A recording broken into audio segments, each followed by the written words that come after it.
మరి వందు కొడుకు బలం ఉన్నది లేదా అని వారి చేతిలో వంజన వేసి చూసేవరకల్లా కానీ కొడుకు బలం బాగున్నది.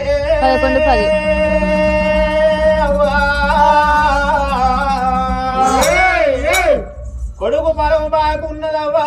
కొడుకు పుట్టినాక ముక్కాన 3 గడియల్లా 7 గడియలు 21 రోజు నాడు భార్య భర్తల ప్రాణం పోయేది ఉన్నది. అదే నా బిడ్డ సుందరి దేవి వల్ల నీ బిడ్డలకు కొడుకునిస్తా బిడ్డనిస్తా మనవరిస్తా మనవరాలను ఎత్తుకొని ఇచ్చే సమయంలో మన ఎత్తుకొని సంబరపడేటి అల్లా బిడ్డ తోడ కొడుకు బలం కావాలంటే నీ ప్రాణం పోతుంది బిడ్డు.